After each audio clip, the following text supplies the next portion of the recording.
เป็นยังไงบ้างคะในช่วงที่เรียนอยู่ที่บ้านเด็กๆตั้งใจเรียนกันหรือเปล่าคะสำหรับคลิปที่ผ่านมาเด็กๆก็ได้เรียนเกี่ยวกับเรื่องการอ่านพยัญชนะไทยนะคะแล้วก็การเขียนพยัญชนะไทยเด็กๆได้ฝึกอ่านฝึกเขียนกันบ้างหรือเปล่าคะสำหรับวันนี้นะคะครูอ้วนก็จะมาสอนเด็กๆเกี่ยวกับเรื่องสระค่ะเด็กๆทราบไหมคะว่าสระในภาษาไทยมีสระอะไรบ้างเดี๋ยววันนี้เราจะมาฝึกอ่านสระกันนะคะสระที่หนึ่งเด็กๆอ่านไปพร้อมกับคุณครูเลยนะคะสระอะสระอาสระอิสระอีสระอึสระอือ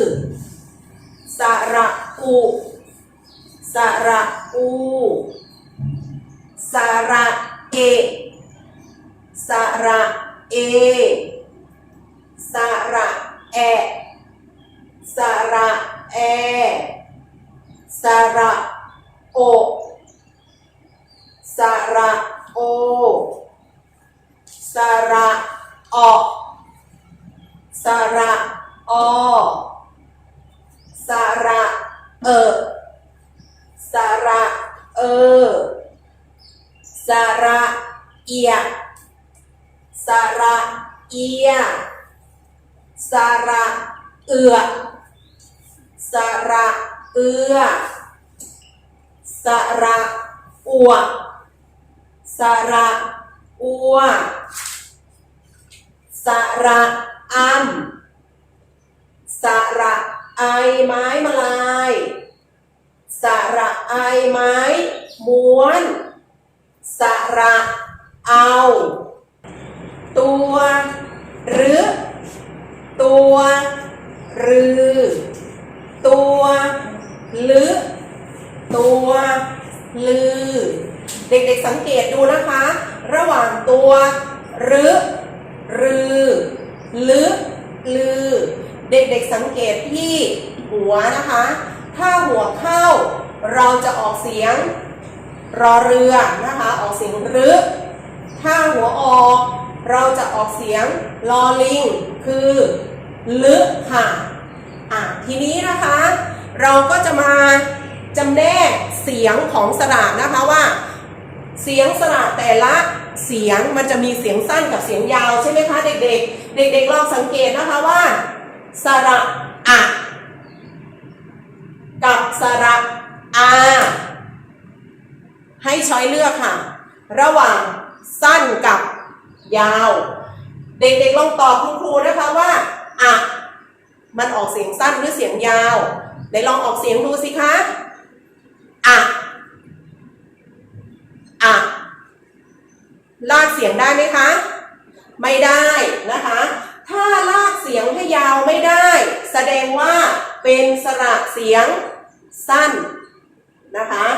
ทีนี้มาดูสระอาไหนลองออกเสียงอาสิคะ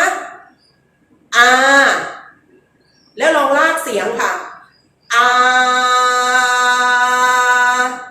ได้ใช่ไหมคะถ้าลากเสียงยาวได้แสดงว่าเป็นสระเสียงยาวนะคะทีนี้เด็กๆลองมาสังเกตสระตัวอื่นบ้างสระอีค่ะลากเสียงได้ไหมคะถ้าลากไม่ได้แสดงว่าเป็นสระเสียงสั้นค่ะต่อไปอีลองลากเสียงอีสิคะอีลากได้แสดงว่าเป็นสระเสียงยาว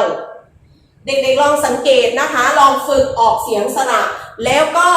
ลองทบทวนหรือว่าถามคุณพ่อคุณแม่ดูว่าสระนี้มันลากเสียงไม่ได้แสดงว่ามันเป็นสระเสียงสั้นถ้ามันลากเสียงได้แสดงว่าเป็นสระเสียง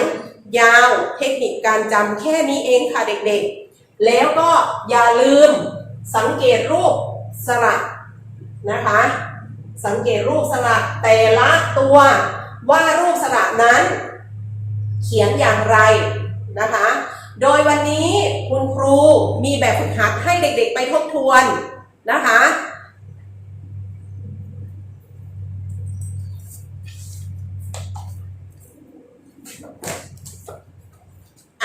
เป็นแบบฝึกหัดเล่มนี้ค่ะแบบฝึกหัดภาษาไทยหน้าไหนเอ่ยคราวที่แล้วเด็กๆได้ทำแบบฝึกหัดหน้า6กับหน้า7ไปแล้วนะคะวันนี้จะให้เด็กๆฝึกเขียนสระในหน้า9ค่ะหน้านี้นะคะเด็กๆลองฝึกเขียนสระดูนะคะแล้วก็จะมีให้ลากตามเส้นแต่คุณครูจะเพิ่มให้เด็กๆนะคะให้เด็กๆลองฝึกเขียนในสมุดดูนะคะเดี๋ยวคุณครูจะให้ตัวอย่างดูในคลิปต่อไปนะคะสำหรับวันนี้คุณครูหวังเป็นอย่างยิ่งว่าเด็กๆจะนำกลับไปทบทวนนะคะแล้วก็ตั้งใจเรียนทำการบ้านส่งตามที่คุณครูได้สั่งไว้ค่ะสวัสดีค่ะ